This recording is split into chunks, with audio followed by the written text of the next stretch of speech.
I am calling our budget workshop for the fiscal year 2018-2019 to order. Roll call, please, Pat. Hood. Here. Balmus.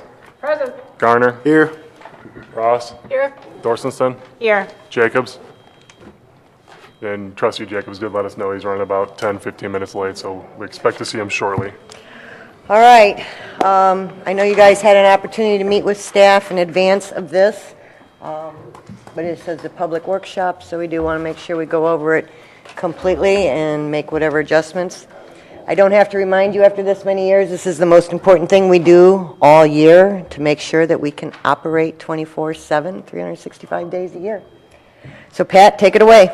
Yeah, so I'll get you started here. Just kind of what we're going to run through, go over the financial planning and reporting process quick, and then we'll run through the presentation files of budget documents. So we'll kind of hit high level at the transmittal and executive overview, and then get into a little more detail of the budget summary, and then have a recap on capital, which you've heard a couple times up to this point. So just a reminder where we're at in the process, kind of midway as it relates to the yearly financial reporting.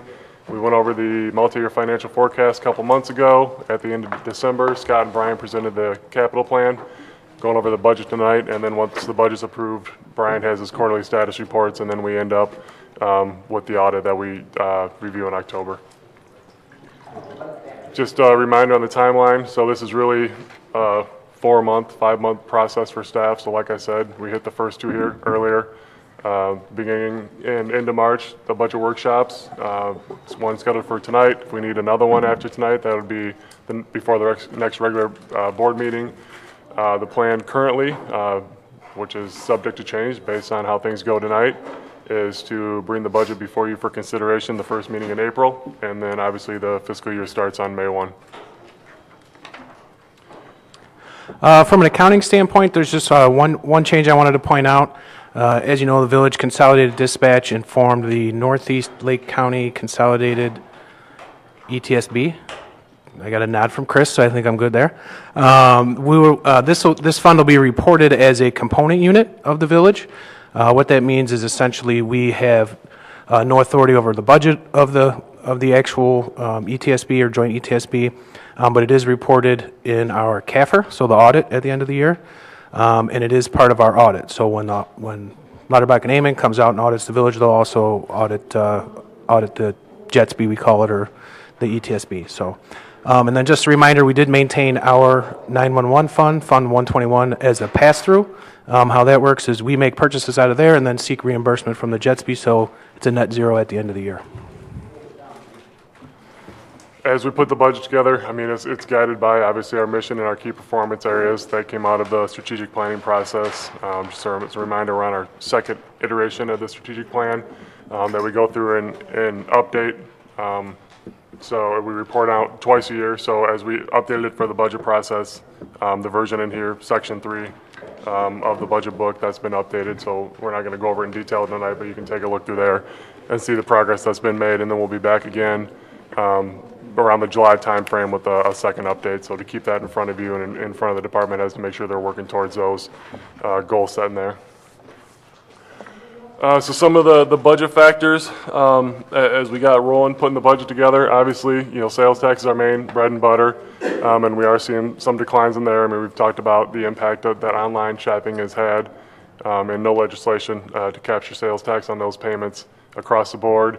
We've got that administrative fee that the state of Illinois has imposed on collecting and remitting our home rule sales tax, so that's about a $200,000 hit to the village right off the top. And then obviously, as demographics in the community change, so do shopping habits. So whether it's the community aging and them changing on that end, or you having younger families moving in and how they go about making their purchases. So I mean, those are three big factors that impact sales tax, which is obviously, as I said before, kind of the lifeblood of the village budget. You're aware of the amusement and hotel tax increases that staff is proposing. That's on the regular agenda for consideration later this evening based on the discussion we had a month ago. We did factor those increases into the budget, so amusement tax going from 3 to 4 and hotel tax going from 5 to 6, so those are built in.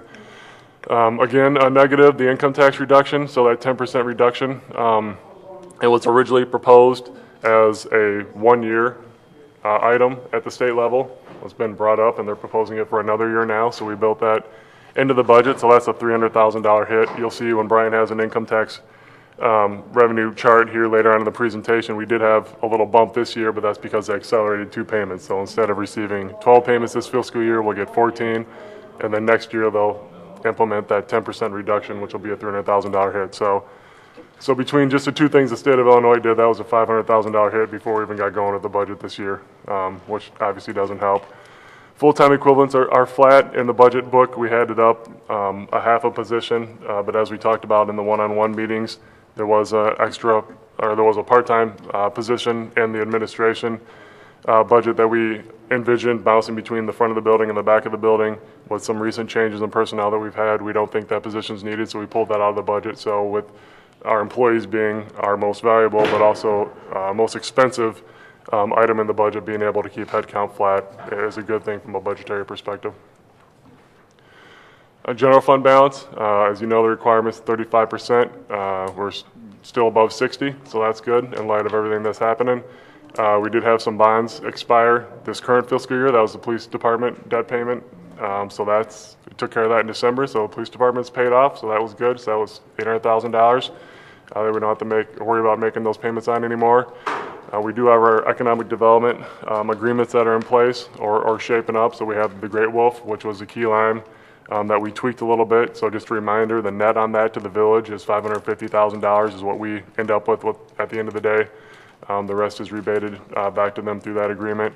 We've got the Gurnee Mills, so that's the $1 million as our share of the $6 million total project for renovations out there. They've got started on those. We haven't had any request for reimbursement yet, but David reached out to Randy at the mills last week, and he was expecting to have something before the end of the fiscal year.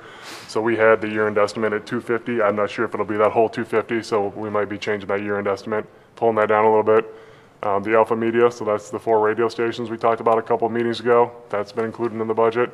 And then with the amusement tax and hotel tax increase, we had thrown out setting aside some money for economic development opportunities that may come up in the future. So that $300,000 that we talked about setting aside, that is included in the budget and earmarked in here in the contingency fund. So it's not included in the ordinances itself. We had talked about that, and it seemed like the feeling from the village board was they didn't want to pigeonhole that so tightly, so we did not include it in the ordinances, but we will, as we move forward and obviously get the village board's blessing, try to set some money aside for that and allow that to accrue. So the $300,000 was what we threw out for this first year, and that's what's built into the budget.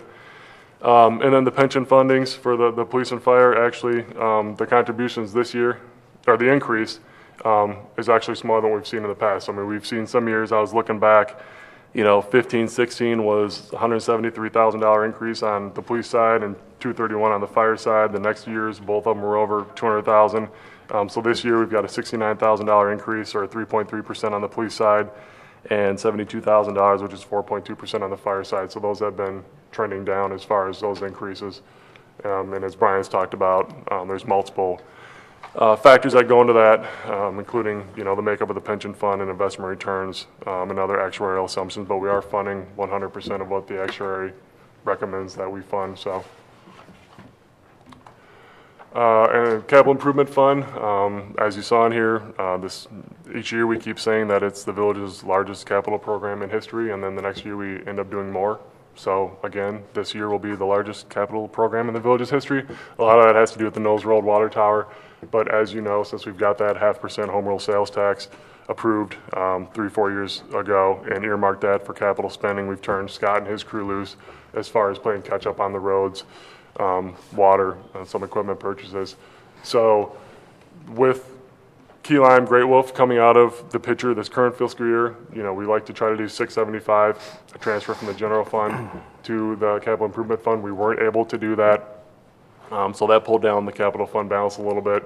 What we did this coming next fiscal year, so when we were working on the general fund, we had a little bit of a surplus, so we took $200,000 of that general fund surplus, are proposing to transfer that to the capital fund, and then in the impact fee fund side, what we've been doing historically is about $200,000 a year, transfer out of there to the capital fund. We bumped that up from $200,000 to $400,000, and a lot of that has to do with the work down in Providence Village, stormwater work that we're going to need to do, So that made sense from that point. The impact fee fund still has a fund balance of about $1.2 million, so that's still in pretty good shape. I'd like to keep the capital fund around $1 million. With these changes here, it was a little over $700,000, I think, is where it ended up. So it's a little short of where we feel comfortable, but still not in a bad spot. It's, depending on how the general fund performs, we have a $87,000 surplus built in right now, typically beat that. So that can either be added to the general fund surplus balance, or we could do a transfer at the end of the fiscal year like we've done in the past. We'll just have to see where we end up.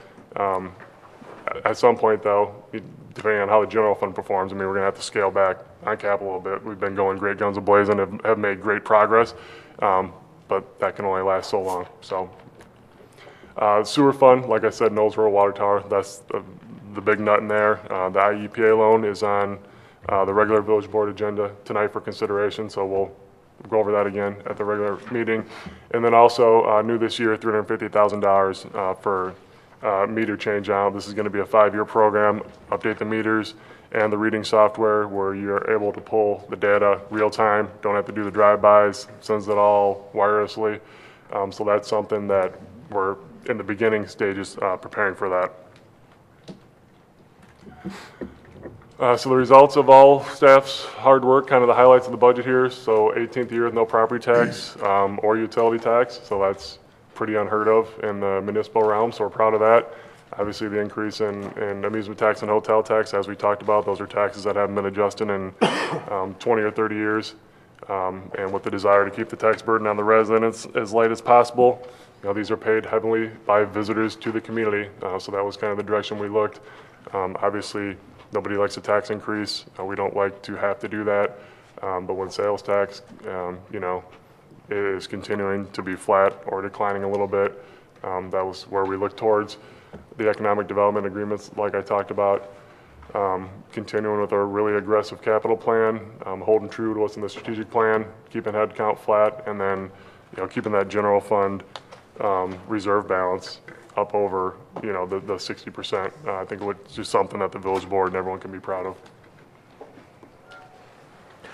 All right, so getting into the numbers a little bit here, and I'll try to stay high level in this section and not repeat things that either the department heads might say or that we'll talk about later on in the presentation. So looking at revenues across all funds in total, up 6.6 million or 9.4%. Looking at governmental funds here, they're up 2.9 million or about 6.2%. Biggest changes are the general fund, up 3.5 million or 9%. The capital fund up about 233,000, 4.5%, and the bond fund is down 858,000 or 41.7%. And this is the impact of that debt expiring that Pat mentioned earlier. Water and sewer up 2.4 million or 19.6%. A lot of this is the IEPA loan offset by some other things, lower capital transfers, and then police and fire pensions up 1.2 million. Or 12%, and this is primarily investment income. If you remember last year, we budgeted for the actuary assumption of 7% returns in those two funds, but last year they actually exceeded it. Well, hopefully that'll happen again this year, but we stuck with that same methodology and budgeted 7% return for both of those. And again, we'll get in more in depth with all this stuff in a little bit here as we go through the presentation. Looking at revenues, again, across all funds by categories, just pointing out some changes from last year. Taxes is the largest category, 44% of all revenues. That's up 2.9 million or 9.4%. Again, here it's primarily in the general fund, the Great Wolf coming back online, and the adjustment to the hotel and amusement taxes. Charges for service, second largest at 20% of all revenues. That's up 691,000 or 4.7%. This is primarily contractual arrangements for 911. We have a full year of Zion. We only had 10 months of that arrangement last year. And then water and sewer fees. Investments and contributions, again, up 15.3%. This is the pension side, and obviously just general interest rate increases across the board, but primarily the pension side here. And then other sources makes up 10%. This is up 1.6 million or 27.3%. This is due to the IEPA loan primarily. And again, these are just big movers from last year. We'll get more in depth into what is behind those numbers as we move through the presentation. On the expenditure side, expenditures across all funds are up $4 million or 6.1%.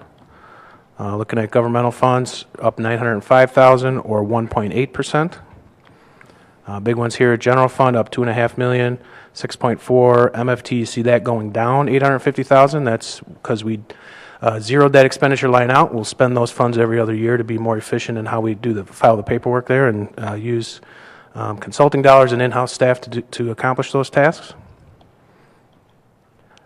Impact fee fund, as Pat mentioned, this is up $150,000 or 60% with the increased transfer. And then we see that on the expenditure side, bond fund here, $858,000 again, down 41.7%. Water and sewer up $2.5 million, 19.5%. And then fiduciary fund expenditure side, $633,000, 17.3%. And this is almost exclusively due to just additional pensioners hitting the funds. Expenditures by category across all funds. Salary and benefits is the largest category, or salary and wages, excuse me, at 37% of all expenditures, up $867,000 or 3.4%. Contractual services makes about, 13% of all expenditures. That's down $1 million or 10% here, and that's where we see the impact of the lower MFT program. Capital is also 13% of overall expenditures. Is up $2.5 million or 38.6%. There's the Knowles Road Tower impact. And then other financing uses makes up 10% of all expenditures and is up $1.4 million or almost 25%. And here we see the Great Wolf impact, incentive impact, the Reserve for Economic Development, and then here's where we account for transfers between funds as well. So all those revenues and expenditures, how do those variances shake out in the end? Looking at governmental funds here, we'll start at the general fund. Projected surplus of $87,000. As Pat mentioned, that was $287,000 earlier in the process, and we transferred $200,000 from the general fund to the capital fund, so that brought that down to $87,000. MFT fund has a projected surplus of $885,000. Again, reasons noted, putting that off another year. Impact fee fund deficit of $365,000. Again, just for the transfer there, to the capital funds. Capital improvement fund is being drawn down by $646,000. Maintain our plan, as Pat mentioned, this will be a source of discussion later on this year when we get to the capital plan, how to keep that fund around $1 million. Where do we need to adjust, and where the general fund will come in at the end of this year. Total governmental funds here, projected deficit of just $35,000. So good shape overall, non-water, sewer, and pension funds. Water and sewer is drawn down by $400,000. In the multi-year forecast in the capital plan, we were actually projected to draw that down by $450,000 annually. If you remember, Jawa's rate drops off in a couple years, and we were going to draw down the fund balance in there to keep up with the capital plan for a couple years until that happened. So we're actually ahead of the game. It also includes the first payment for the IEPA loan, so we're actually another $500,000 ahead of the game from where we thought we would be with the forecast here. And then police and fire pensions, again, budgeted at large surplus as investment returns are budgeted at 7%. Excuse me, and both funds are still growing. More people putting in than taking out. So we'll see those funds grow over time here. Where does that leave us for fund balance at the end of next year projections? General fund balance down slightly from May 1 of 2017. We originally said we would hope to keep that flat, but please remember that we did have a budget of $200,000 transfer this year, so if you add that back in, it's essentially flat. MFT builds up to $1 million. That'll be included in next year's capital program. Capital, as Pat mentioned earlier, is at $716,000 at the end of this year. Again, I'd like to see that around $1 million, so depending on how we finish the year, we might make some adjustments there. And water and sewers at $4.8 million. Even with the planned drawdown of $400,000, you're still at around 50% of expenditures there, so very healthy fund balance in the water and sewer fund. Yeah, and I would just point out, so the top row there, general fund, where you see the projected surplus or deficit of minus 367. I mean, that originally was minus 870,000, I believe, is what we had in the budget when we took out Key Lime Cove. So we were able to make up $500,000, reduce that deficit $500,000 in light of the flood this summer, which added some extra expense. So deficit is never good, but that's much smaller than what we had originally projected going in. So. Looking specifically at the general fund, moving into section 6 of the budget document here. Revenues by category. General fund is heavily reliant on taxes, obviously, account for 68.5% of all revenues in the general fund. Taxes are increasing by 11.7%. This is obviously with Great Wolf coming back online and the adjustments to amusement and hotel tax. We'll look at all major revenues in more detail here in a minute. Licenses and permits down 106,000. Again, these are one-time revenues related to development, mostly in the building permits here. Intergovernmental revenues down 87,000. We talked about the impact of the income tax reduction, 10% there. That was offset by a small increase in personal property replacement tax. Charges for service up 355,000 or 5.8%. Here's the dispatch and fire contracts. Also a small increase in ambulance fees here.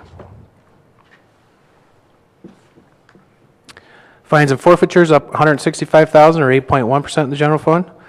This is increased red light collections due to a couple intersections coming online, and also increased collections from iDrop. We've had some great success with that program through the state, and we've seen those tick up year after year and continue to participate in that program. Investments and contributions here up 128,000. Again, we're seeing interest rates obviously increase at pretty good clip, and we made some adjustments on the banking side because the interest rate we can earn in money market funds now exceeds what we would earn for a credit against fees. So we're earning that interest on that side. It'll be partially offset by some increased fees on the expenditure side, but it's well worth making that move. And then other sources here, this is flat. It's essentially, this is where we put receipts from damage to village property, so we'll just keep moving on from that one. Looking at major revenues here, sales tax, $16.95 million. This is the lowest we budgeted since I want to say 15, I want to say. You can see the trend obviously is moving down, and as we talked about consumer habits, the state taking part of the home rule sales tax, 2% there, and then the demographic shift in the community having some sort of impact there. Yeah, and we're still waiting for the December sales tax numbers, so that should be later this week, maybe early next week when that comes out. November was flat. The months before that were down, so I guess it's trending in the right direction coming up to the holidays. So trending up. We'll see what December looks like.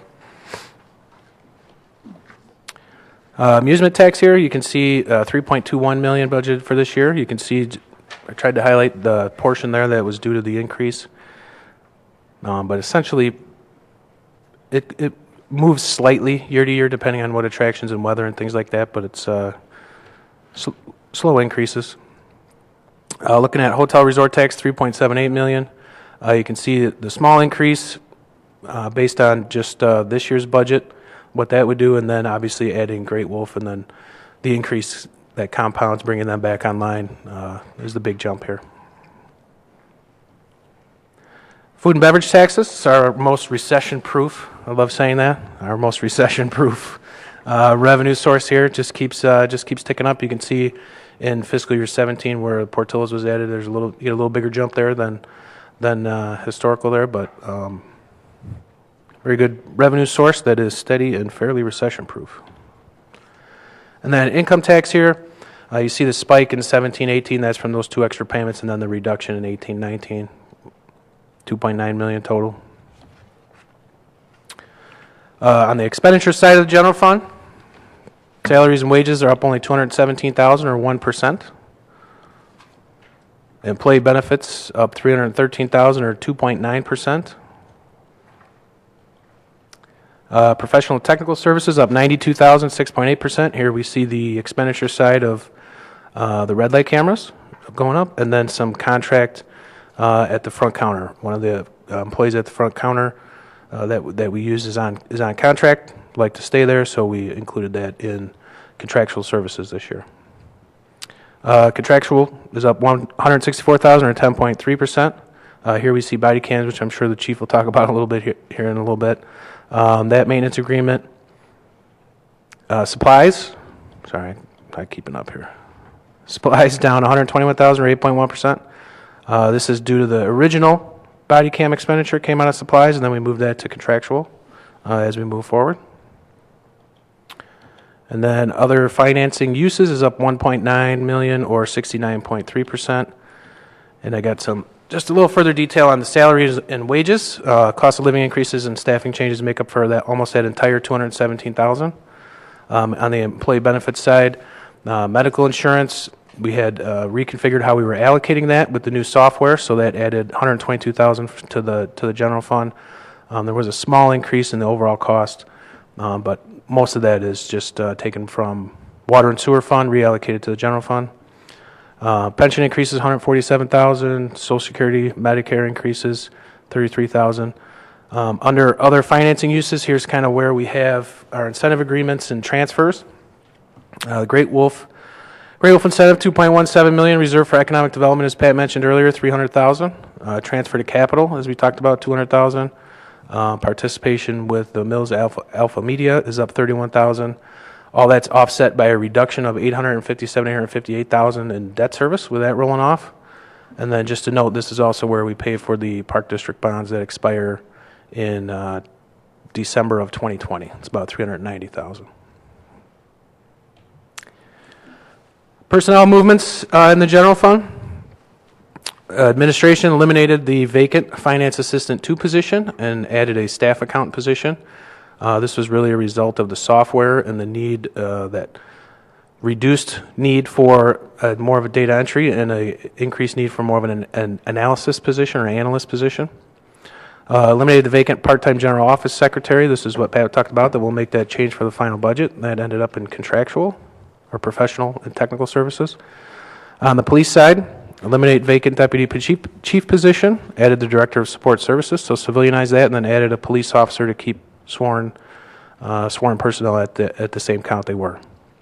And the fire department eliminated the vacant deputy chief position, eliminated the vacant part-time administrative secretary position, and added a management analyst position for a net of 0 increases on FTEs. So we maintain our 223.62 FTEs. General fund balance here, this just shows the total general fund balance over time. You can see how it's steadily increasing.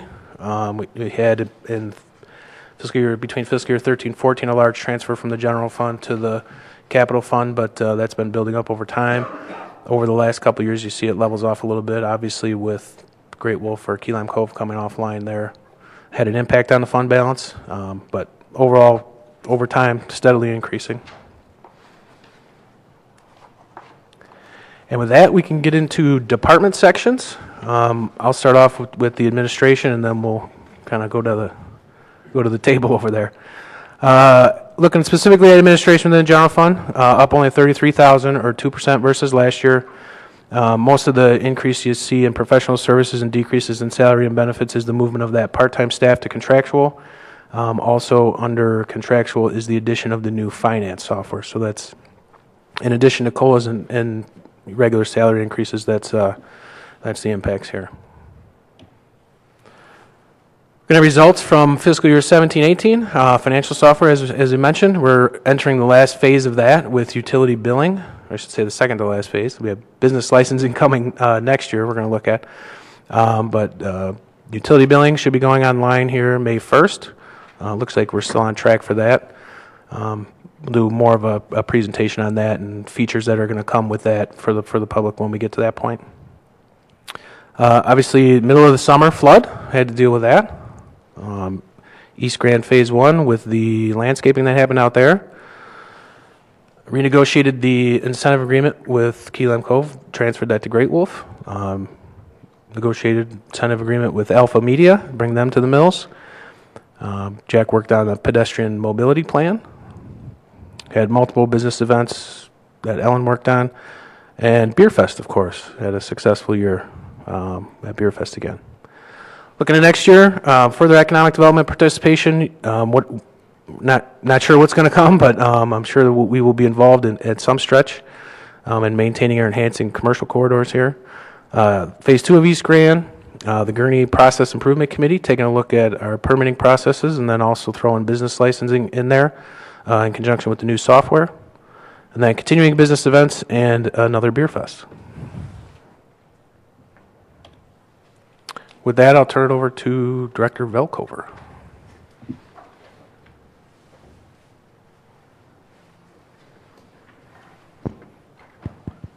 Okay, thank you very much. Looking at the figures for the Information Systems Division for next year, the biggest area of change is in the professional and technical services. With dispatch consolidation last year, we really put a significant amount of money into consulting, and with the hopes of using that as a shock absorber for the work that had to happen with consolidation. Given the pace of consolidation and whatnot, we didn't utilize all those funds. We changed the numbers for this new year to be much more realistic in terms of what we can actually take on, what funds we can exactly use, how we can use consulting and contractual to offset full-time staff. Other than that, we're overall down slightly. Most of it's all attributable to that one category change. Some of the things that transpired during 2017-18, specifically with regards to our connections with other agencies, both in the case of Zion Police and Fire and Beach Park Fire Department. That consolidation effort involved a lot of new connections, software support, working with their mobile units, things like that. We also made a change in our broadband service provider to use a Metro Ethernet style connection to bring that in, which is a really positive step forward for us. The timing on it was a little bit rough, but we worked through that. Brian already talked about the Munis implementation. We're glad to see that entering the final phases here. I think if we look back to when we started that process, it was difficult to overestimate how much involvement that would be from all the departments across the board. But I know me personally, in preparing the budget for this year, you could really see the benefits of that. The process, the information that was available, all those things were at a level that I've not seen in my career here. Very positive. On facilities and equipment, we basically tore out the communication center and put it back. We did it one half at a time, so it wasn't completely down. But there were a lot of people that helped out with that, and it's a great one to have behind us.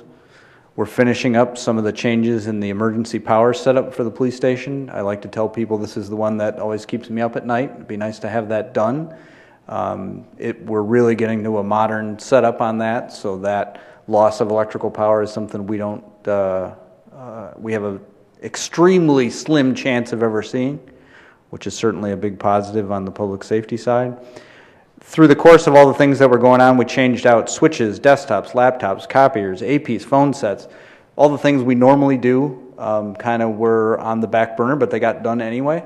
A lot of people pitched in on that. We're entering the end of our IP video surveillance system. I find personally that's something I use all the time to remember what time I went home when I'm trying to figure out my timesheet or something like that.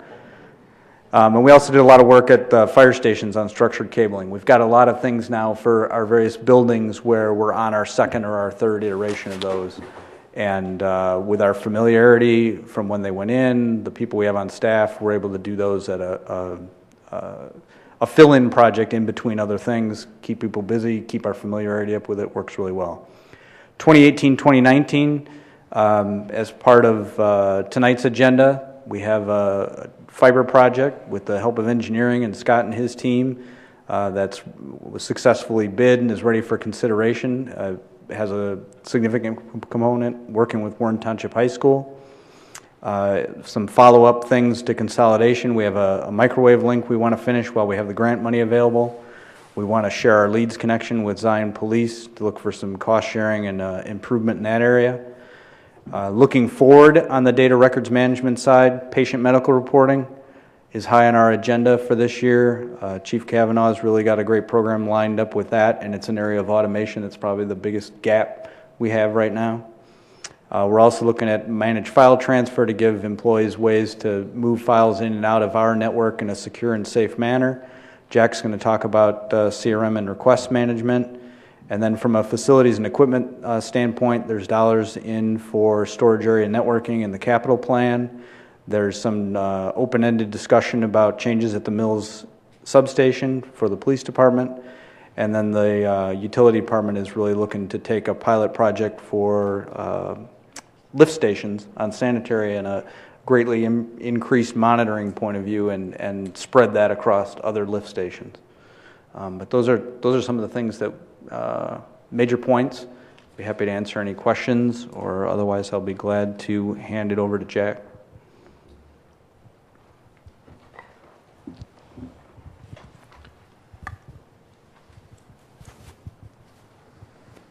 All right. So for public info, I guess the biggest thing on this slide, the major decreases just comes from the website wrapping up and kind of how we change the funding for that. So for some of the things, right at the beginning of the fiscal year, we launched our new mobile-friendly website. So the new website, one of the nice things about it is it has a very good analytics section. So since May 15th, we've had 137,000 visits to our website, 703 people shared our social media stuff through the website, and then 278 new social media followers just from the website alone. So on average, we had about 600 visitors each day, and we had 2 days that stood out as record days, July 12th and October 28th. July 12th being with the flood. We had a lot of people come, and then October 28th, everyone was looking up when trick-or-treat was. So those are kind of our website has two big spikes. So, and then the interesting thing too is 40% of the traffic is coming from mobile phones. So that's actually it hasn't increased as much as I had thought with the new website, but that's something that we'll track over time and see if that increases. So as far as social media, one of our things that's grown by far the most in the last couple of years has been our Facebook presence. So we've had 140% growth this last year. So we started out at 1,900 likes in May, and we're at 3.7 thousand likes this year, or 3,700. And to put that into perspective, I mean, it depends on what you're looking at. Looking at some of our benchmark communities, we kind of follow them, see what they're doing. I mean, we're right in the middle of the pack, but our page is younger and we're outpacing them. So we should be, we're doing pretty well, I think, in that regard. Recently, we migrated our municipal code to an online format, easier to search, easier to track changes over time, and it's also saving us money. Another thing that we did too is as has been mentioned, and I'm sure will be mentioned in every department in some regard, is the flood in 2017 was a big thing we had. But overall, we thought that it was a good example of seeing how we can outreach for communication in an emergency. And I think it was also a good example, and I saw, in how different departments communicated between each other, and not only that, but also our interagency. We were talking with the Park District, they were sharing our stuff, Warren Township, we were sharing information, so it's just a really good example of the networks we have here in Gurnee. Another one too, so our website comments, so we can kind of track kind of how that's going. The nice thing is we moved it to more of a managed process, so kind of away from more of a automated where residents picked where things went. We kind of now, I take it and I manually send it out. So it's increased our response rate. The pros is things now get to the right department where they should, but the cons are this is growing more and more. We had 655 comments in the last year, and it's something that we think will increase over time. So that kind of leads into one of the projects we want to work on for 2018, 2019, and this is the implementation of our citizen relationship management software. So this is something that we had originally budgeted for this year. Unfortunately, it was, as we know, last year was about as busy of a year as we can have, so it's been pushed back for one more year. So we're still working on some sort of solution for this, and we think what it'll do is it'll really help us kind of routing things correctly, and also just making sure responses from everything from a pothole to trash problems, it gets out there, residents can log in, see where their response is at, and then we can see too and say, hey, there's one open that's been a couple days, where's it going? So it'll really help us, I think, in our online customer service. Another thing too that we're working on is, I got this inspired actually from a conference, was the idea of a communications team. So a lot of us, we kind of we informally communicate, myself, Tom Magos, Carrie Suarez, but what I really want to do is get us all together to kind of talk and get an idea of how we can think long term. And start thinking about one of the things I want to do is a strategic plan for how we can approach communication the next couple of years, kind of get some ideas behind that, and then also do a branding guide. So with the branding guide, looking at kind of how we use the village logo, how we use different communication stuff, and make sure we kind of have a standard guide for how it's used. I think that'll be important in the future. And then, the final thing too I have is our contingency plan for professional public relations firm. So I did put a little money in our budget this year for this. And what this is essentially, I got this idea as well from looking at other communities.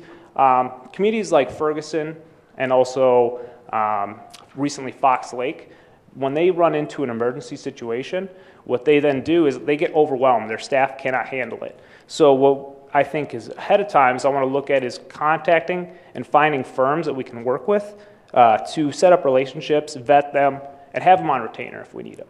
So we wouldn't actually pay for it until we needed it, but just to have that ahead of time. Questions?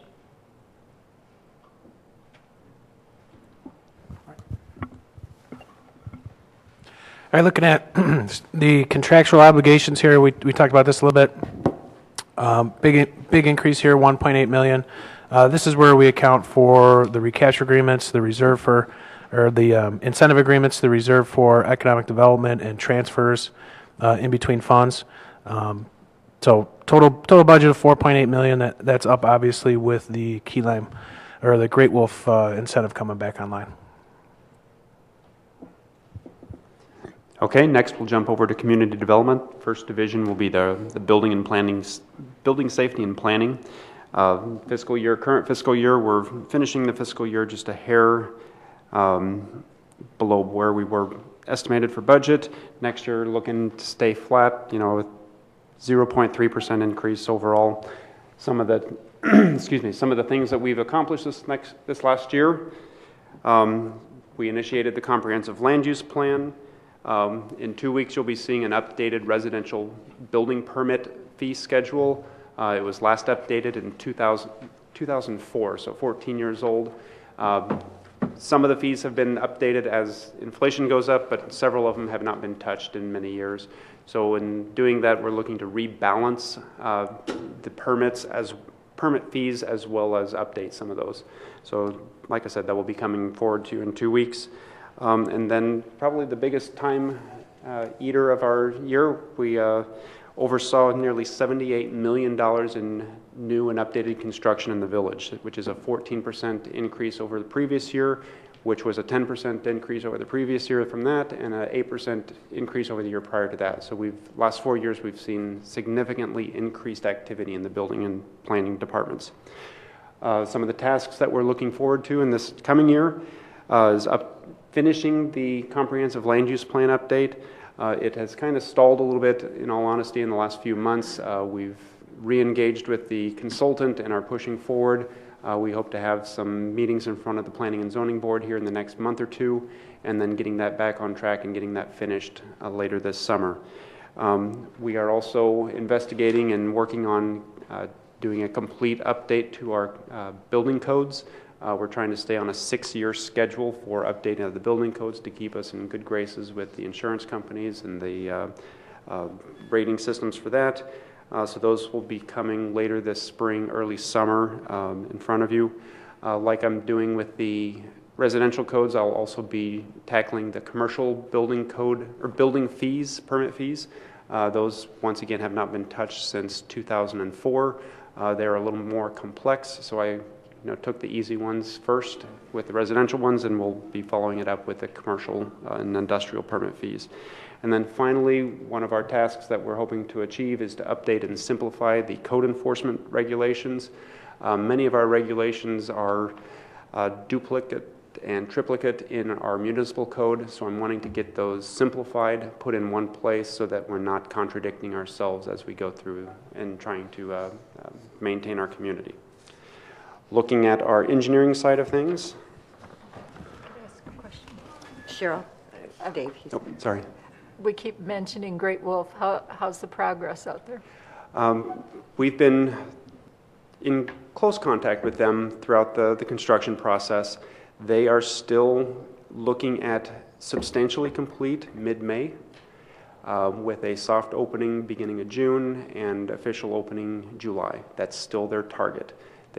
Anybody who's walked around out there or driven by, there's a lot of work yet to be done. All the tough infrastructure stuff that's behind the scenes is nearly complete. So it's all the finishes and things like that that are going to be, going together in this next month or two, and should come together rather quickly. So I'm sure you've seen the slides being erected on the outside. It's going gangbusters on the inside too. They've got probably 75 to 100 people working in there at any given time. The hotel wings are nearly complete. They've got all the, basically the rooms are all done for their update and refresh.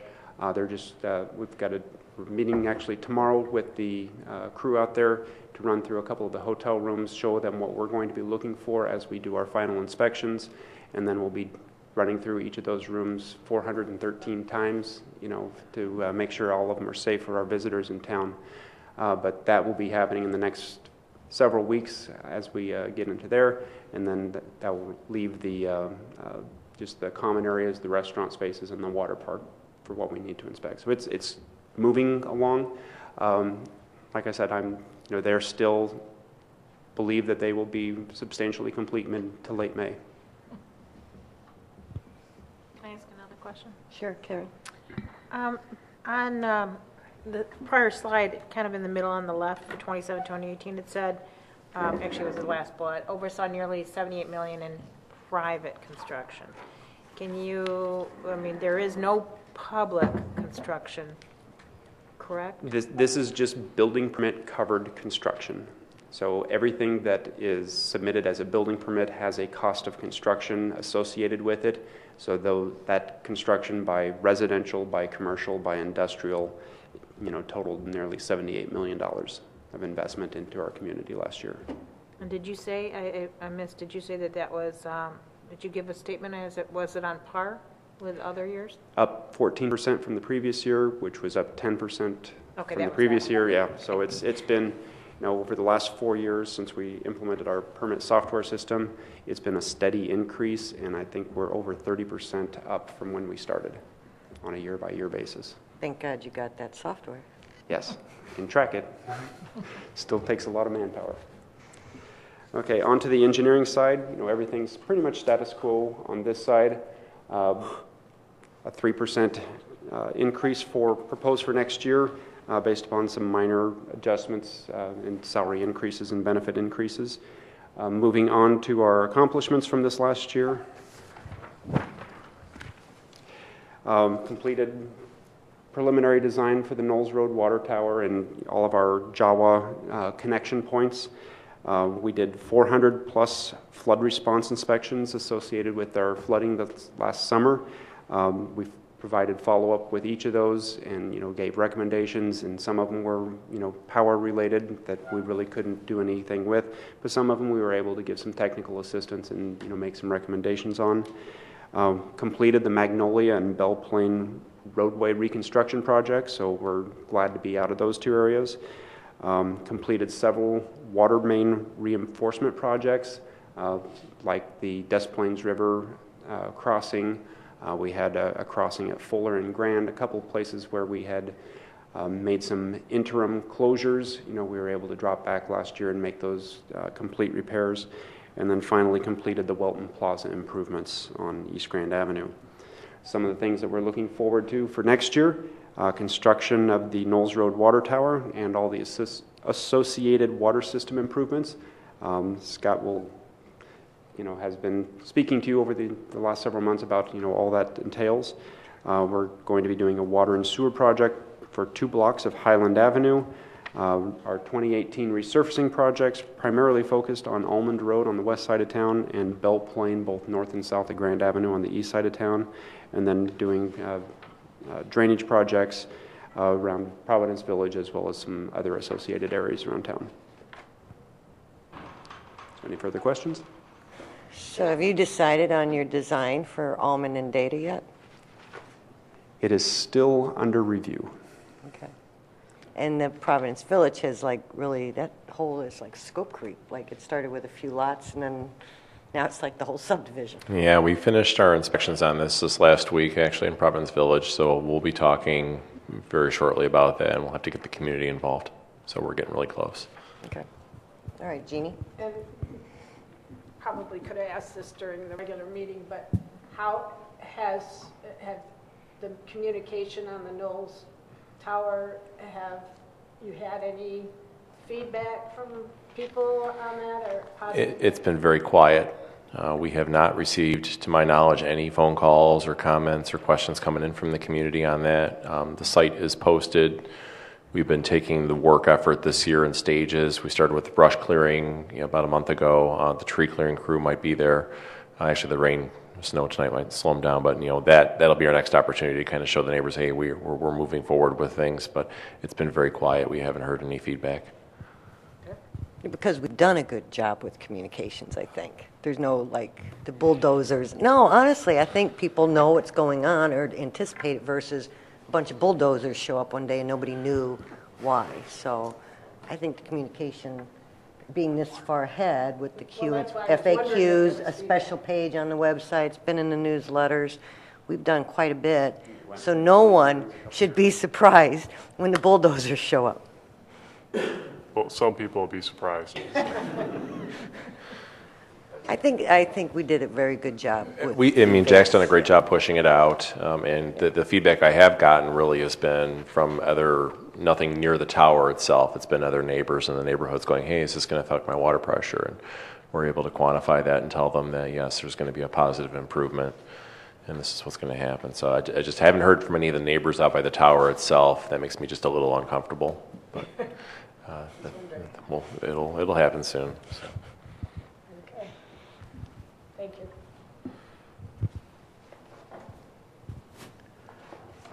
Looking at the numbers for the police department, excuse me, we're looking for a 3.1% increase over last year, and the increase in expenses significantly comes from professional and technical services and contractual services, and we'll talk specifically about those and our achievements and initiatives for next year on the next slide.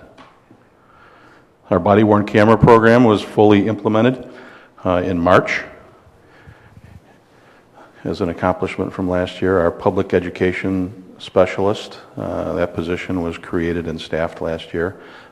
She filled that position in June and is fully engaged in the school beginning with this school year, so we're making tremendous progress and having a lot of success from Officer Martin's movement into that position. One of the things that was approved in the budget last year was an increase in staffing to put additional officers into the visitor-oriented policing team, and we have been able to successfully increase staffing there. We now have 8 officers, so it's a 9-officer team that is being led by Sergeant Mark O'Brien. We also had an opportunity to reduce a full-time CSO position to a part-time position. Our full-time CSO moved into a position of higher responsibility into communications as a 911 operator. So instead of backfilling that position with a full-time person, we were able to put part-time hours in place. So we have hired 1 part-time CSO and are looking at hiring another. The e-citation project is one that has been on the budget for a couple of years now, and that is turned out to be a complicated endeavor with some technological challenges and some collaborative challenges. It is a countywide initiative, and no other municipalities have actually implemented a program. So we've decided that it's prudent not to be the first ones in, given the challenges. So we're actually going to push that beyond next year. So we're not budgeting to move forward on that. We do believe that that's a great program and will eventually save us money and resources, but some of the challenges there make it prudent to push that off for another year. Photo enforcement changes were mentioned, and that is one of the reasons why we have some increased expenses in the contractual line. We are in the middle of a 30-day warning period for the intersection of Washington and Hunt Club westbound. We're halfway through that, so that system will be going live this month, and there's additional increases, expansion of the program that's planned for next year. I'll save that surprise for last, although you can see that that's coming at the end of the 2018 initiatives. We did do some personnel restructuring that Brian alluded to in his personnel overview. With the retirement of the Deputy Chief of Support Services, we did some restructuring to create a Director of Support Services, which is similar, a lot of similar responsibilities.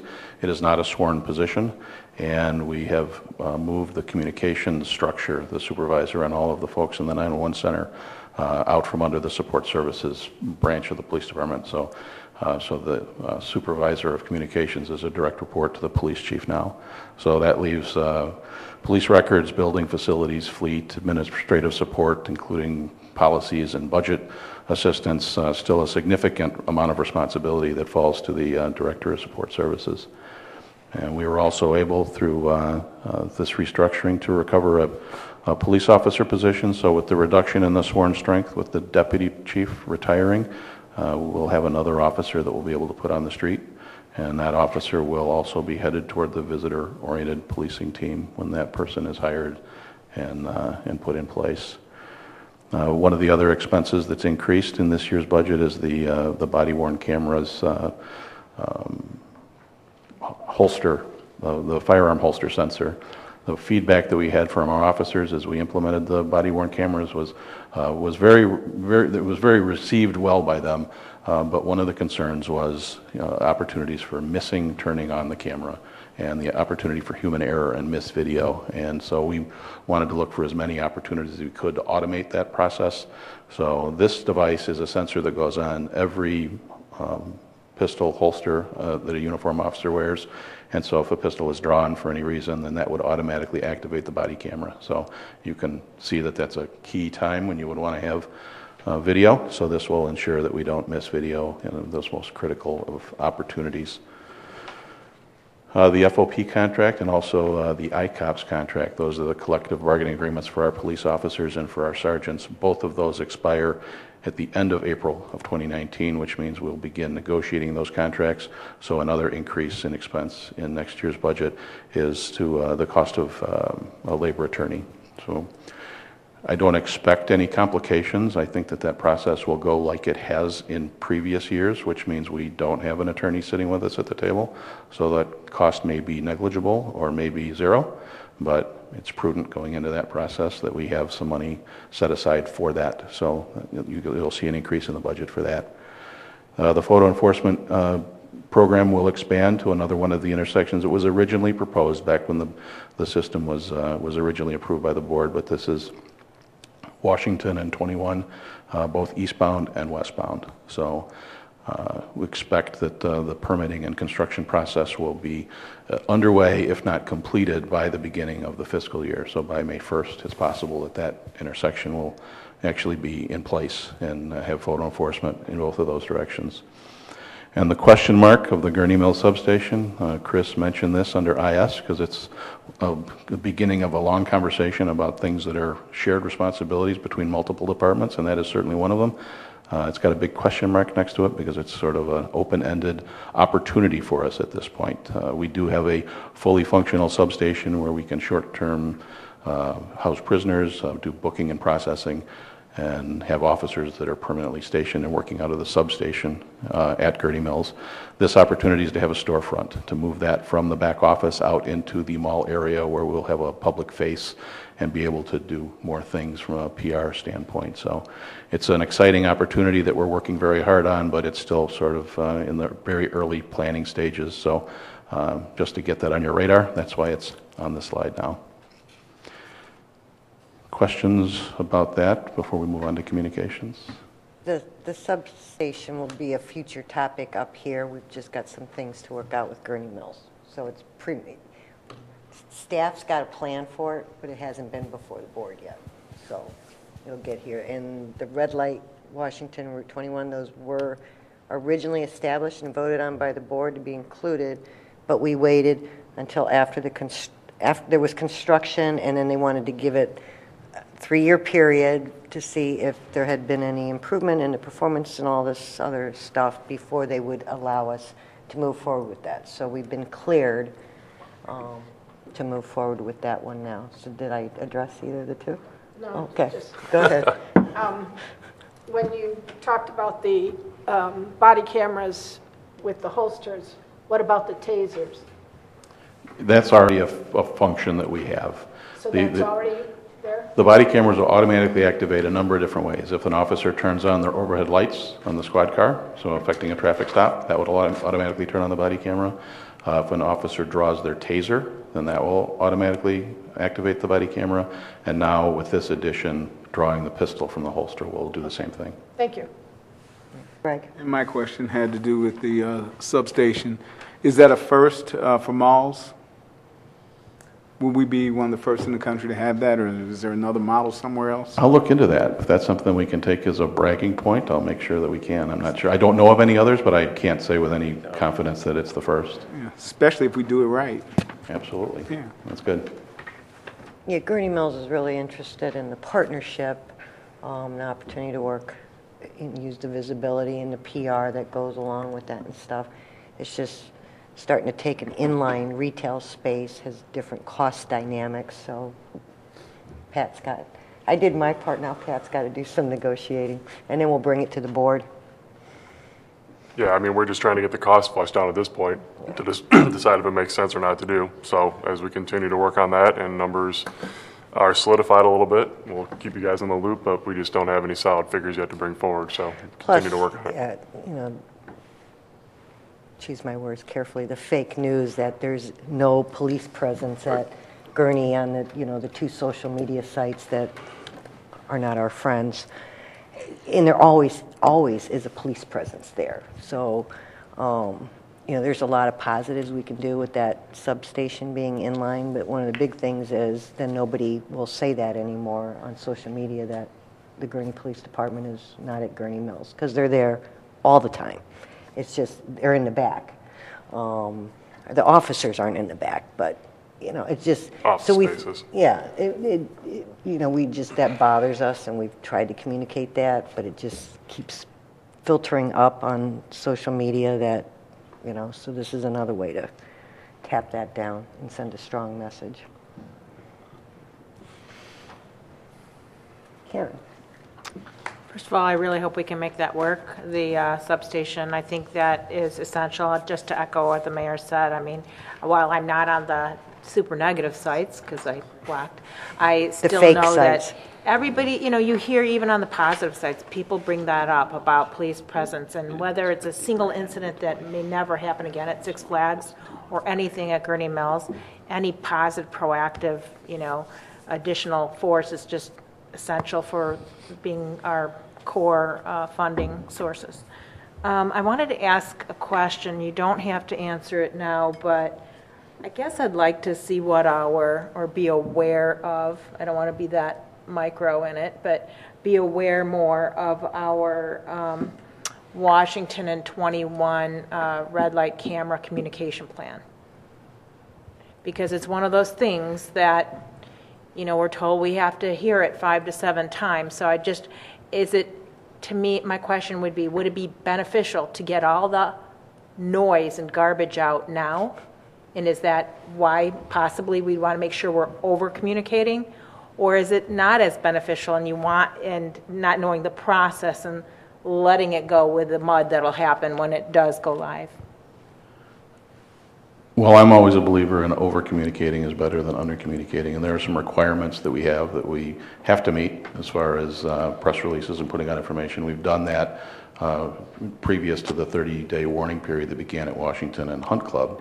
So we'll be looking at putting out, making the community very aware of the activation of that intersection when that time comes, and then that 30-day warning period as part of that process as well. But using social media, press release, that kind of thing is educating the public, preparing them. We certainly don't want anybody to be surprised when the cameras are activated. So any ideas that you have in that area and being proactive in that, we definitely want to do that. And I guess maybe a tag on is, I was thinking ahead in terms of the neighborhood watches to determine how many of those communities are coming in front of us soon, to have 2 opportunities. 1, Washington and Hunt Club, and 2 being our Knowles Road water tower. To include it in the neighborhood watch meetings. Yeah, as I sit here, I'm not sure if we've covered photo enforcement in neighborhood watch meetings before. I mean, we did a public information campaign. We've done group neighborhood meetings before, but I don't know that it has been a topic in neighborhood code watch, and that enforcement? would be an appropriate one to do. Code enforcement, I know it just came up last week, but it was a particular one that I shared with Pat afterwards, and, he says that's kind of a, It might not be a bad topic Particular for neighborhood situation. watch after we do the active shooter, because people don't realize it's like, I don't know, what did we calculate, less than 1% of 1/10 of 1/100th or so. I mean, it's such, out of the traffic count, it's so few. And to walk them through how it's actually a police officer that reviews these, it's not a camera and stuff, that would be. But I think Karen's just saying to mention it at this next series of Neighborhood Watch that we're bringing two more, another intersection on, just as another heads up. I'll make sure that happens. That's a good idea. thank you. Moving on to the communications budget. You can see the largest increase there is in salaries and wages, and that's as a result of the Consolidated Dispatch Center expanding personnel and the needed staffing to meet the needs of the Consolidated Center. Worth noting that we are increasing the part-time hours as part of that as well, so a heavier reliance on part-time that gives us the ability to mitigate the need for overtime for shift coverage, as we're able to use some part-time people to do that instead of full-time people coming in on overtime.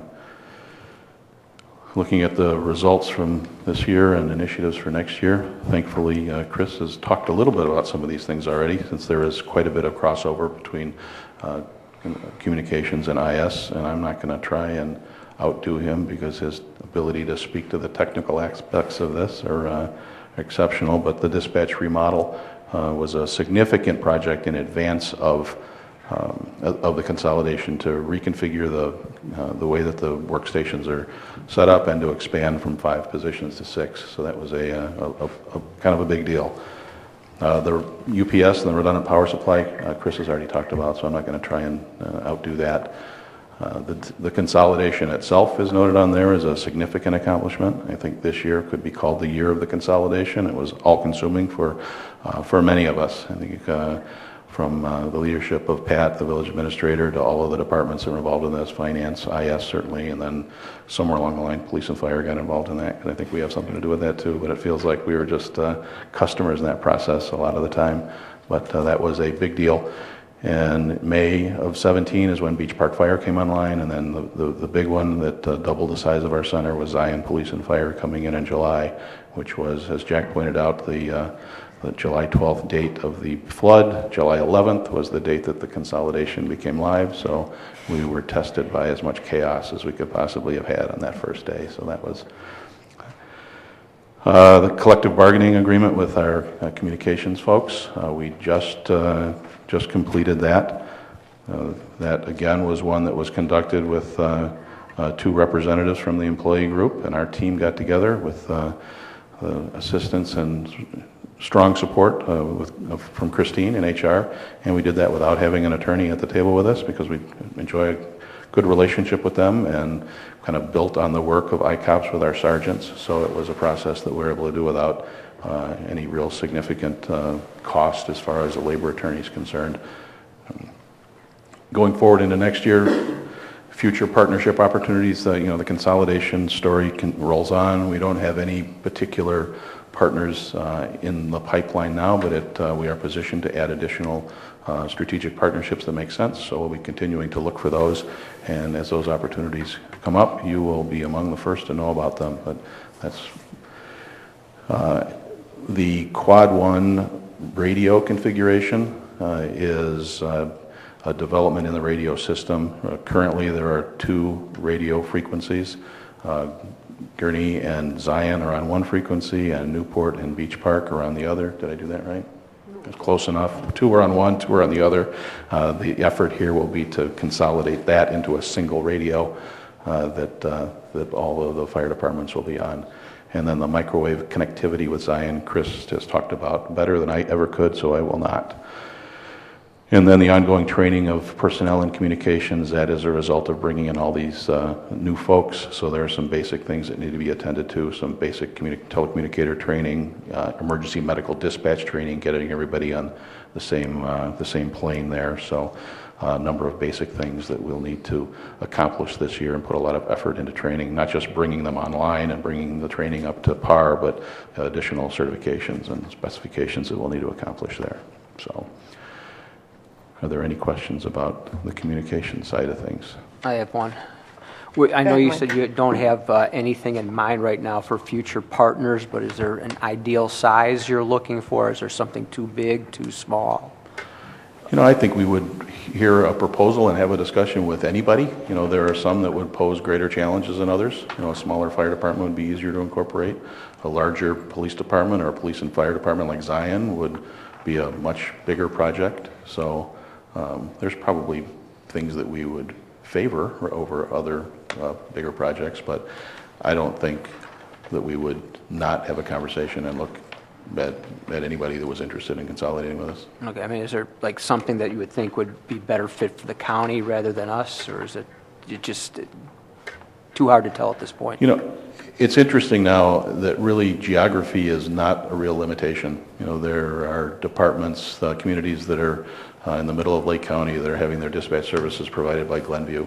So, you know, there really is so many different possibilities, but there is no specific community that we're talking with or even really close to talking with right now. So there's really no iron in the fire, but I can't speak for the whole group, certainly can't speak for the village, but I would want to keep an open mind and talk to anybody.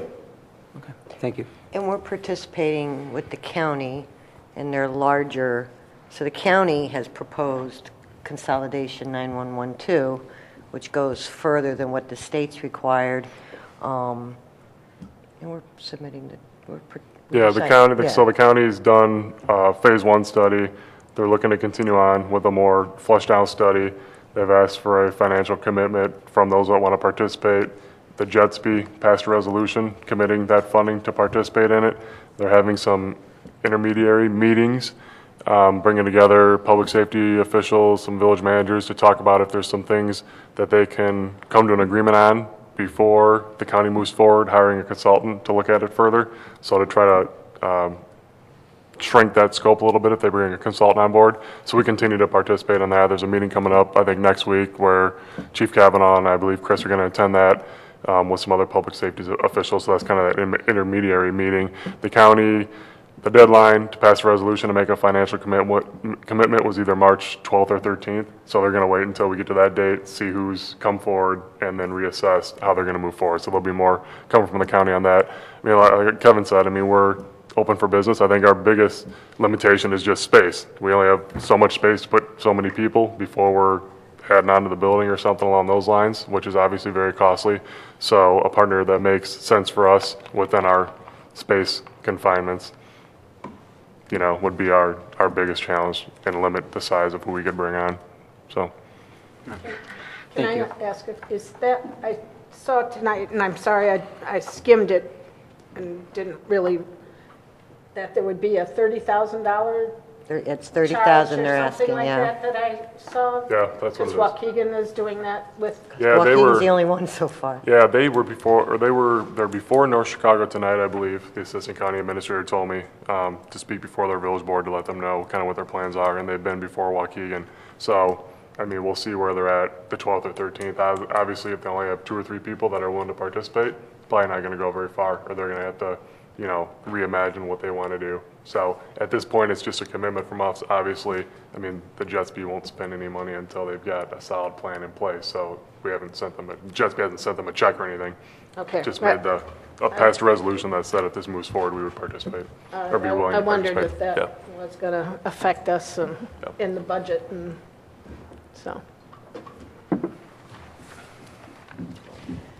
Other questions on communications?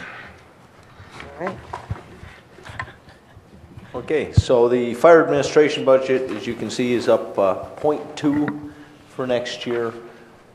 Brian went over the personnel changes, the reduction of the deputy chief, moving the part-time secretary and moving to a management analyst. There's quite a bit of savings there in salary on that. The biggest increase you'll see in the professional and technical services. Next year we have promotional testing. That's an every 2-year purpose, so this fund fluctuates every 2 years. So, as far as accomplishments in the 17-18, we started the year off with placing a brand new ambulance in service. This was the ambulance that we went ahead and increased our fleet size to 5 vehicles in service. We run 4 kind of in our frontline status, 1 in the reserve status. We have this ambulance staffed 15 to 20% of the time due to staffing levels more than the ambulance itself. But this is all part of the long-term projections and as you're going to see next year as we're looking at the staffing and stations, this is part of the play for that. So, the heavy rescue was kind of a surprise to us. FEMA contacted us and offered us a 90-10 grant to replace that vehicle. So federal government paid 90% on the heavy rescue for us. We came up with the other 10%. This was just under a $500,000 vehicle, so obviously we took that opportunity to say yes. We placed this in service. This vehicle was up for replacement anyway, so it really did well. Kind of a great surprise. We were able to actually make some changes to the old vehicle that we saw, and this has helped us out greatly on our special teams. Any sort of rescues we have to make at Six Flags, things along those lines, we're able to add some heavy rescue equipment here we weren't able to have in the past. The other thing, the fire department's seen a fair amount of retirements in the last year, so we did bring 4 new personnel on this January. Our overtime numbers have been up. We finally got ourselves up to full staffing here as far as all our positions are filled. Christine worked very hard on getting them all through their backgrounds and poly psychs and everything that's required under state law. We're excited about this. They brought new energy to the department here in January. It's a great accomplishment. They've all got through their initial training. They're actually out riding vehicles, and we're feeling their presence. We established also with Christine's assistance again a firefighter registry list, so we're able to start hiring our next employees. It's all in place. It'll be in place for 2 years. We're excited. We had a nice turnout of over 60 applicants. We have right around 30 on the list, so we'll see how that goes. For probably the largest, at least I think the largest accomplishment, and this has been in place from day one when I kind of took the position working with the mayor and Pat. One of the visions we had was to bring the fire department kind of the next generation, get ourselves technologically set. This first step here, working along with Jack and Christine, we managed this management analyst position came about. Other communities use them. This is a technical person, someone who is a graduate, just graduated with a graduate degree. They're able to come in, they have technology skills, and myself and this person will partner, and our plan is really to take all of our process in the fire department and make them much more efficient. Right now, I think I count an invoice within our building gets touched almost 6 times before it's actually paid. That's not right. We understand that. So we're working through that. We had initial interviews. We had a great applicant pool. 30 resumes came in. We got that down to 7 applicants had initial interviews. Just last week we interviewed 3 a second time. The decision any moment now. We're waiting for someone to make that call.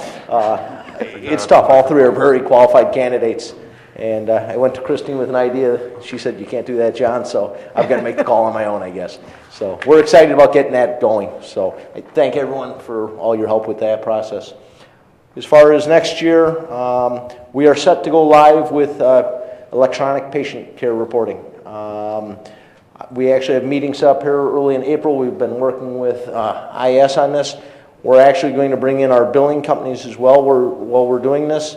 And we're going to go through our entire billing process. We're going to go to an RFQ. We're going to look.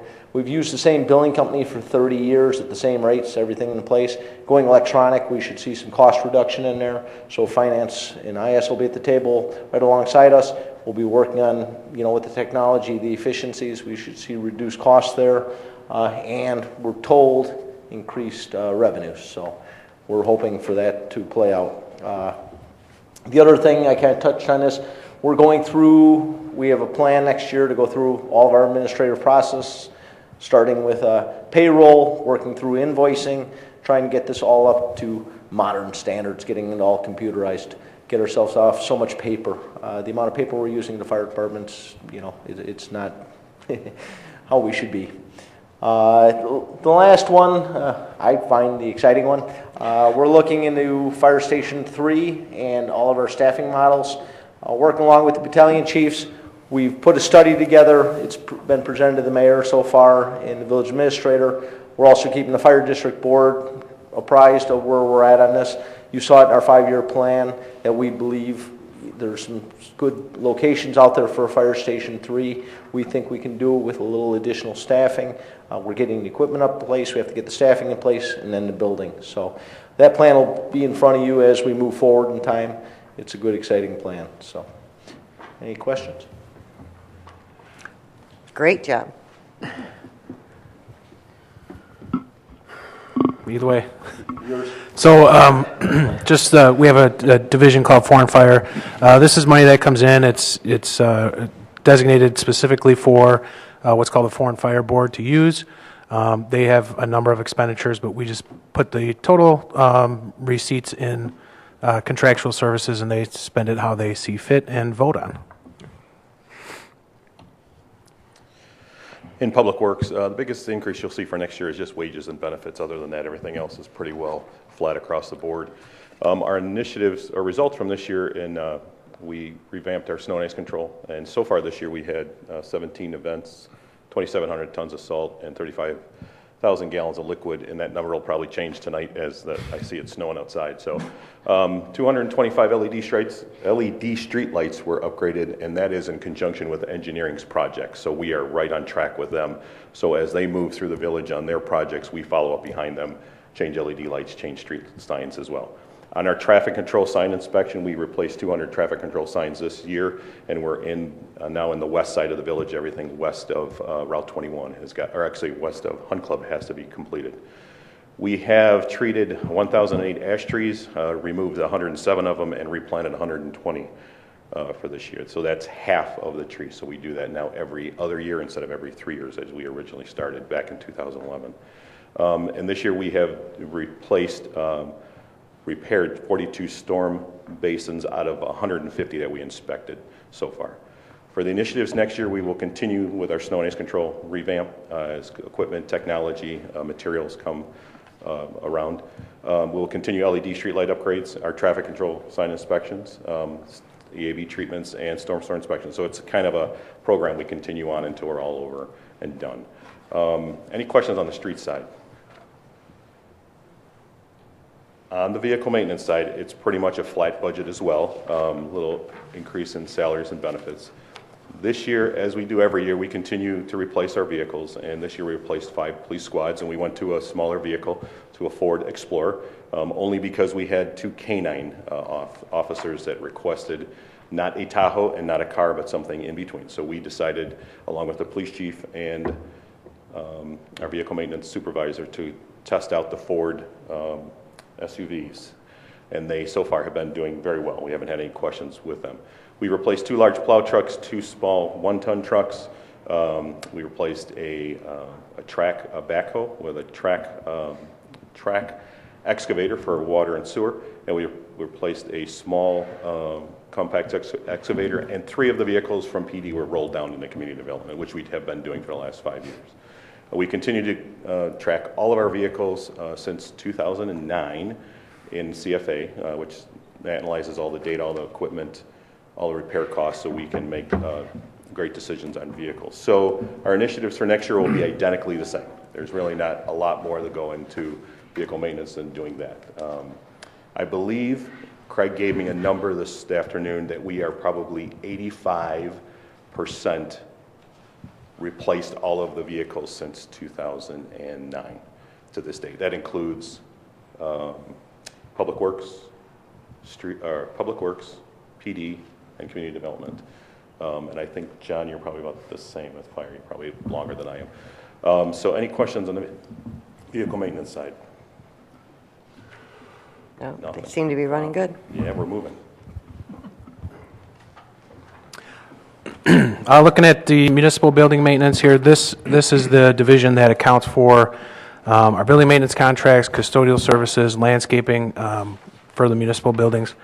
You see just a small reduction in supplies here. That was with the roof that is actually moved to the capital side this year, and then an increase in contract maintenance is what is the movements here. Getting into the individual funds now, so these are not the general fund. We'll spend a little more time on the water and sewer fund, but we'll probably move through these pretty quickly. So if you got a question, just let me know. 911 fund, again, we talked about this a little bit. We maintain this as a pass-through to the new Jetsby. The fire chief and police chief talked about some of the Quad 1 radio changes and mobile data terminals that we'll be looking to purchase next year. That'll run through this fund. Motor fuel tax fund here. We talked about this a few times. Revenues $885,000, no expenditures this year. We'll reserve that for next year's capital program. The impact fee fund. This is projected fund balance to start the year about $1.56 million. Use about $400,000 of that. So as Pat mentioned earlier, we'll finish the year around $1.2 million in fund balance. Again, we use this to offset stormwater management capital and some sidewalk capital too. Police restricted revenue fund. These are funds that come into us from county, some state, that are restricted as to how they can be used. For the last several years, and probably several years before that, we've kind of let them accrue in here. At the beginning of the next fiscal year, we're looking at a fund balance of about $100,000. At some point in the future, should a capital need arise where we can use these funds, I think that this would be an appropriate place. They're a lot like MFT, restricted to be how they can use. So if something comes up, this would be a good place to look. The capital fund, this one accounts for non-water and sewer capital spending. Total here is $6 million budget. Fund balance is drawn down to $716,000. We talked a little bit about that earlier. It's something we'll need to take a look at and keep an eye on as we move through the year and next year, and how the surplus transfer, if there is any from the general fund, will shake out. Keep an eye on that. We have more slides on the capital plan here at the end of the presentation. So, bond fund, this accounts for debt service on outstanding general obligation bonds. You see the Series 2011 is the only thing remaining in here. It's about $1.2 million in debt service. And just as a note, I put on here the Park District bonds again. They expire 12/15/2020, and they account for about $390,000, but those are paid out of the general fund. It just makes sense to note it here as we talk about outstanding debt. The SSA number 2 fund, this is where we account for the bonds for the Hickory Haven utility extensions. These expired 12/15/2020 as well. About $41,000 a year. Property tax come in, pay the bonds. It's a pretty simple, almost pass-through fund. Golf course fund, no movement here. Again, no need for the reserve. I think they're coming in for a presentation. Yeah, I've got Dirk set up for April 2nd, I believe, to come in. They kind of give a look back at last season, now that the books are closed, and then talk about what he's got planned for this coming season. So Dirk will be in a month. So more on that to come, but very, very healthy balances there when we met with them. Looking at the water and sewer fund, total revenues $9.15 million. This includes getting back to a historical water usage. We talked a little bit about how water usage this year was down. We're still seeing it carry through the year.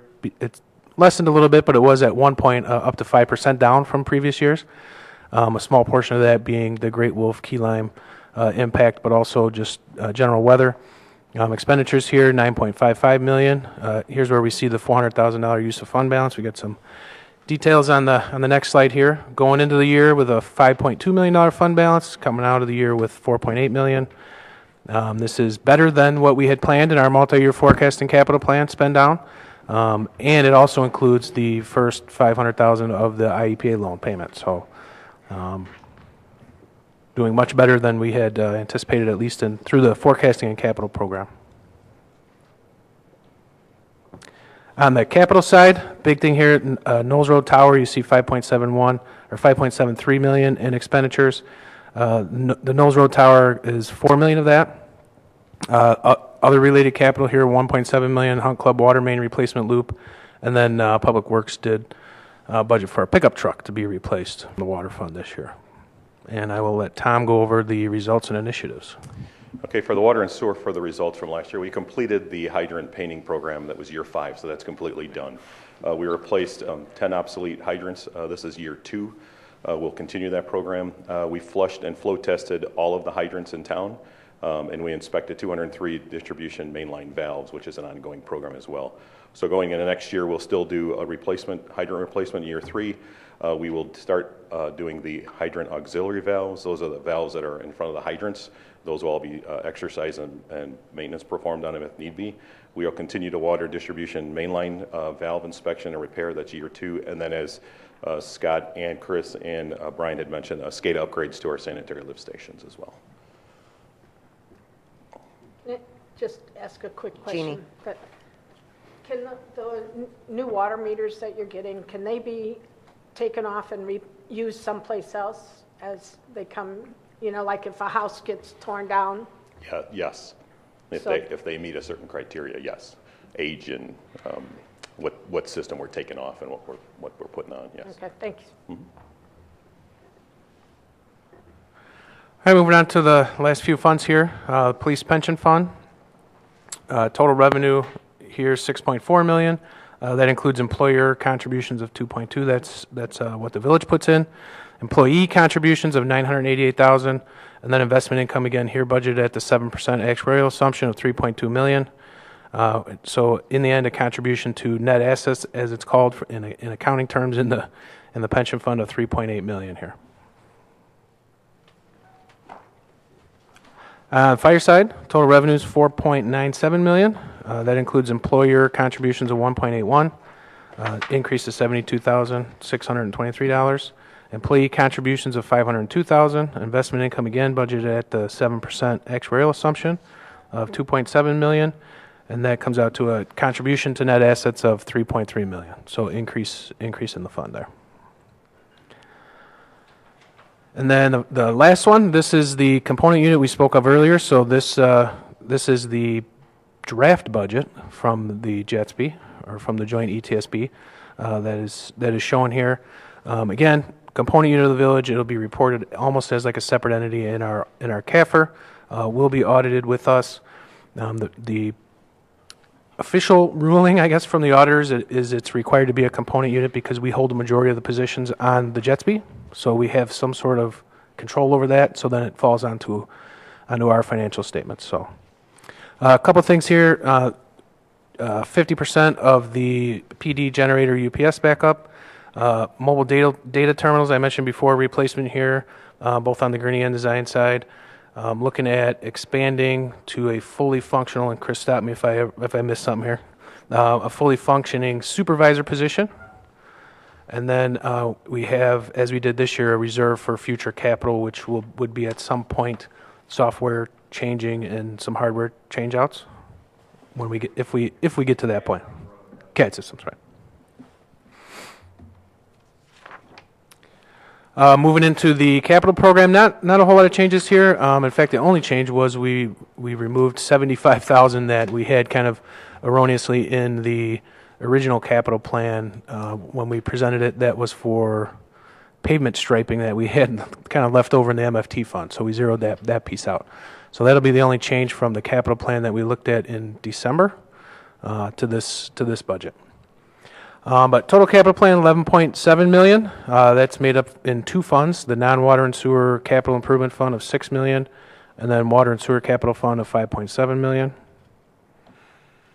And again, you can see the split. The water and sewer system this year has overtaken the transportation system as the biggest spender with the Knowles Road Tower. Transportation comes in at $3.2 million. Vehicles and equipment on $1.6 million.